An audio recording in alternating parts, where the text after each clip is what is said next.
रात के 3 बजे अचानक आपकी नींद खुल जाए, दिल तेज धड़कने लगे, मन में अजीब सा भय महसूस हो और बिना किसी कारण के आपको लगे कि कुछ ठीक नहीं है। क्या आपने कभी ऐसा अनुभव किया है? क्यों कहा जाता है कि संकट के समय सबसे पहले हनुमान चालीसा पढ़नी चाहिए? क्यों सदियों से लोग मानते हैं कि भूत पिशाच निकट नहीं आवे? सिर्फ शब्द नहीं, सुरक्षा कवच है। क्या यह केवल आस्था है या सच में हनुमान चालीसा आपके चारों ओर एक अदृश्य ऊर्जा का घेरा बना देती है? आज हम आपको श्री हनुमान जी और हनुमान चालीसा से जुड़े कुछ ऐसे प्रश्नों के उत्तर देने जा रहे हैं जो शायद आपने कभी गहराई से सोचे नहीं।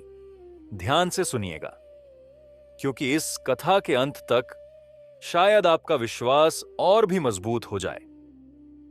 हनुमान चालीसा की रचना किन परिस्थितियों में हुई? हनुमान चालीसा की रचना की थी महान संत गोस्वामी तुलसीदास जी ने। 16वीं शताब्दी का समय, भारत सामाजिक और राजनीतिक अस्थिरता से गुजर रहा था। कहा जाता है कि तुलसीदास जी को बंदी बनाया गया।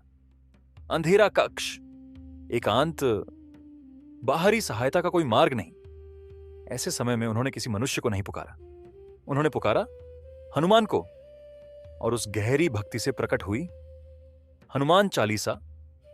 यह केवल कविता नहीं, यह संकट में जन्मी आस्था है। क्या हनुमान केवल बल के प्रतीक हैं? हनुमान जी का जन्म अंजनी माता और केसरी के यहां हुआ। उन्हें पवन पुत्र कहा जाता है।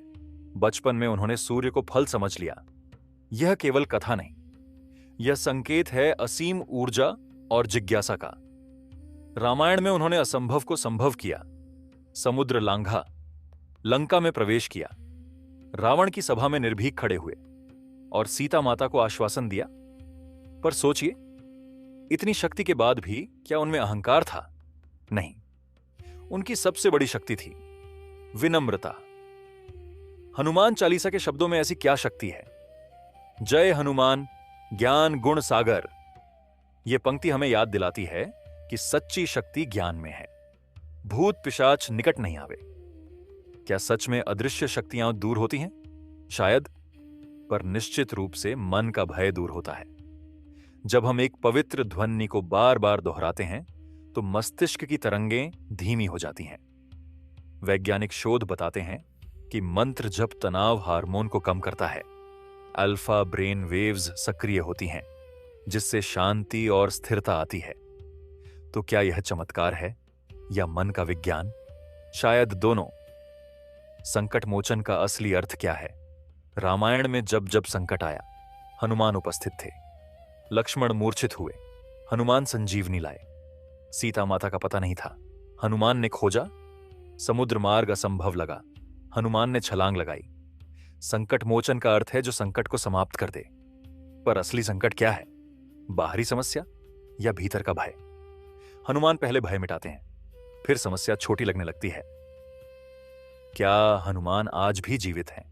शास्त्रों में उन्हें चिरंजीवी कहा गया है, अर्थात जब तक राम नाम रहेगा हनुमान रहेंगे। और क्या आज भी राम नाम लिया जाता है? हां। तो क्या यह संकेत है कि हनुमान की शक्ति आज भी सक्रिय है? यह विश्वास का विषय है, पर उनका आदर्श आज भी जीवित है। एक अनुभव सुनिए। एक व्यक्ति जो रात को अक्सर डर से जाग जाता था, उसने नियमित रूप से हनुमान चालीसा पढ़ना शुरू किया। कुछ ही दिनों में रात का भय कम हो गया। क्या बाहरी परिस्थिति बदली? नहीं, पर उसका मन बदल गया।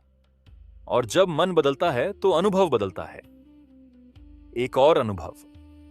एक छात्र जो परीक्षा से अत्यधिक डरा हुआ था, उसने प्रतिदिन चालीसा का पाठ किया। क्या प्रश्न पत्र आसान हुआ? नहीं, पर उसका आत्मविश्वास बढ़ गया और परिणाम बेहतर हुआ। क्या यही चमत्कार नहीं? आज के युग में हनुमान चालीसा क्यों आवश्यक है?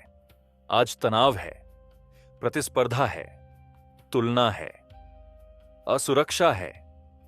ऐसे समय में यदि प्रतिदिन 10 मिनट शांति से बैठकर हनुमान चालीसा पढ़ी जाए तो मन केंद्रित होता है, सांसें संतुलित होती हैं और भीतर स्थिरता आती है। यह केवल धार्मिक अनुष्ठान नहीं, यह मानसिक साधना है। हनुमान चालीसा का सबसे बड़ा संदेश क्या है? शक्ति रखो पर अहंकार मत रखो, ज्ञान रखो पर विनम्रता मत छोड़ो, भक्ति करो पर स्वार्थ से नहीं। हनुमान जी ने कभी अपने लिए कुछ नहीं मांगा, उन्होंने केवल सेवा की और सेवा ही उन्हें महान बनाती है। अब एक अंतिम प्रश्न, जब अगली बार आप हनुमान चालीसा पढ़ेंगे, क्या आप केवल शब्द दोहराएंगे या हर पंक्ति को महसूस करेंगे? यदि आप भाव से पढ़ेंगे तो शायद आप भी वह शांति अनुभव करें जो करोड़ों लोग करते हैं। याद रखिए, संकट जीवन का हिस्सा है, पर साहस भी जीवन का हिस्सा है, और जहां साहस है वहीं हनुमान है। जय हनुमान, जय श्री राम।